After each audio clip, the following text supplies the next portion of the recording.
Shalom, saat ini saya akan membagikan renungan firman Tuhan dengan judul Transformasi Hidup Melalui Belas Kasih.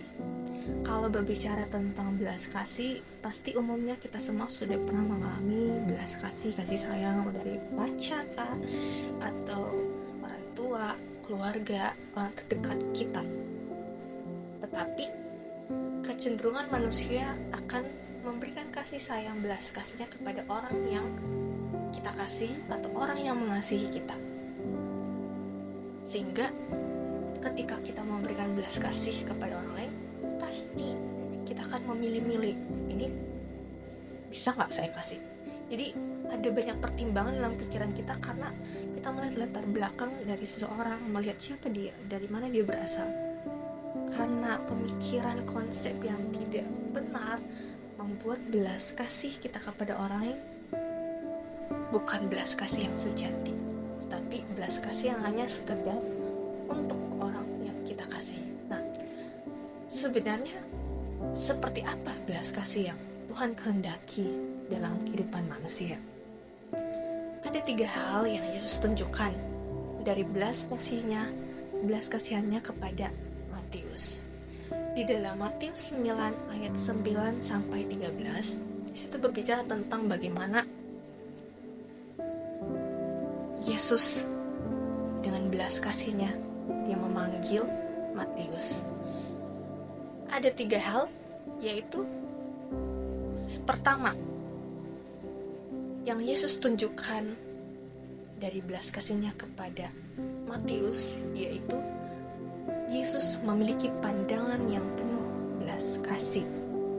Ayat 9 sampai ayat 9, Matius 9 firman Tuhan berkata, setelah Yesus pergi dari situ, ia melihat seorang yang bernama Matius duduk di rumah cukai. Lalu ia berkata kepadanya, ikutlah aku. Maka berdirilah Matius mengikuti dia.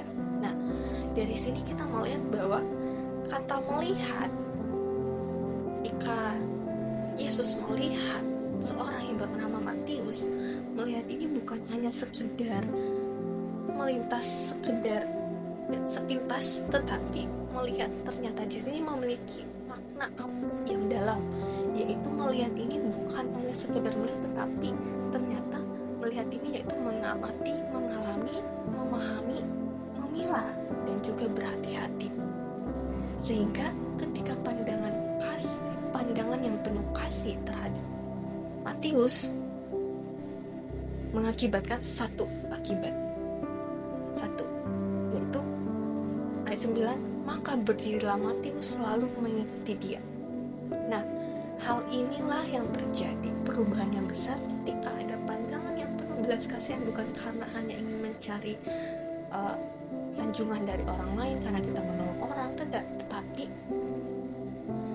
melalui belas kasih inilah seseorang mengalami perubahan. Pandangan yang penuh belas kasih terjadi perubahan, yaitu seperti Matius, dia meninggalkan pekerjaannya dan dia mengikuti Tuhan. Yang kedua, yang Yesus tunjukkan dari belas kasihannya kepada Matius adalah Yesus bersikap inklusif. Yesus makan bersama-sama di rumah Matius. Di dalam ayat 10, kemudian ketika Yesus makan di rumah Matius, datanglah banyak pemungut cukai dan orang berdosa dan makan bersama-sama dengan dia dan murid-muridnya. Nah, di sini Tuhan Yesus tidak memiliki sikap yang eksklusif, tetapi dia mempunyai sikap yang terbuka, menerima latar belakang perbedaan pekerjaan, jabatan seseorang itu, tetapi karena belas kasihan Tuhan, maka Tuhan mampu dan bisa untuk secara terbuka. Dan begitu juga yang Tuhan inginkan dalam kehidupan kita, bahwa kita tidak memandang orang untuk kita memberikan belas kasih yang sudah kita dapat dari Tuhan, tetapi yang Tuhan inginkan kita berbaur, kita terbuka dengan siapapun untuk menyalurkan belas kasih yang sudah kita dapatkan dari Tuhan.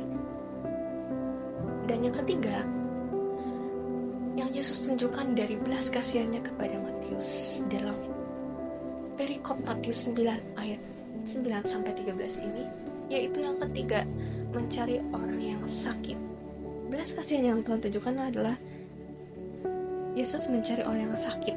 Orang yang sakit di sini diartikan sebagai orang yang berdosa. Di ayat 13 firman Tuhan berkata, jadi pergilah dan pelajarilah di firman ini. Yang ku kehendaki ialah belas kasihan dan bukan kesembuhan.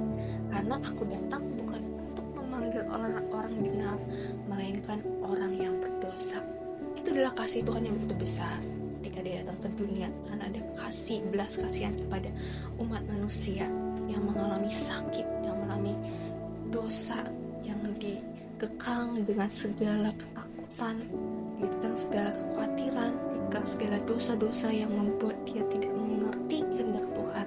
Oleh sebab itu Tuhan datang, sehingga di sini kita boleh belajar sama-sama bahwa ternyata belas kasihan yang Tuhan inginkan adalah kita harus memiliki pandangan yang penuh belas kasih kepada orang yang belum menerima Tuhan Yesus, kepada orang yang belum mengerti akan Tuhan, kepada orang-orang yang kita tidak sukai. Dan yang kedua, ternyata belas kasih yang Tuhan kehendaki adalah kita harus memiliki belas kasih yang terbuka, tidak tertutup, eksklusif, tetapi Tuhan mau belas kasih yang Tuhan sudah berikan kita pakai untuk semua orang tanpa syarat. Dan yang ketiga, ternyata yang Tuhan inginkan, yang Tuhan kehendaki untuk kita salurkan belas kasih itu mencari orang sakit, orang yang berdosa. Sebab kalau berbicara tentang jenis orang berdosa, bukanlah masalah bagi Yesus karena ia adalah seorang tabib. Sama seperti ia mampu juga menyentuh orang kusta tanpa terkena kusta, demikian pula ia mampu makan bersama dengan dan mengajar orang berdosa tanpa terlibat dalam dosa mereka. Sama seperti juga ia berkehendak untuk membuat orang kusta lahir, demikian pula ia berkehendak juga untuk menunjukkan belas kasih pada orang yang berdosa. Oleh sebab itu, transformasi terjadi ketika kita mengalami dan meresponi belas kasih yang Tuhan sudah berikan, yang mampu mengubah hidup kita, keadaan kondisi kita yang sakit, untuk disembuhkan dan diselamatkan.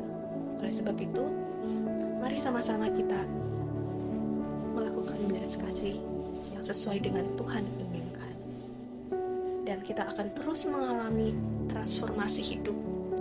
Seperti halnya dengan Matius, ketika dia mengalami belas kasih dari Tuhan Yesus, dia mengalami transformasi perubahan yang sangat besar, sehingga pada akhirnya dia dipilih untuk menjadi murid-murid Kristus.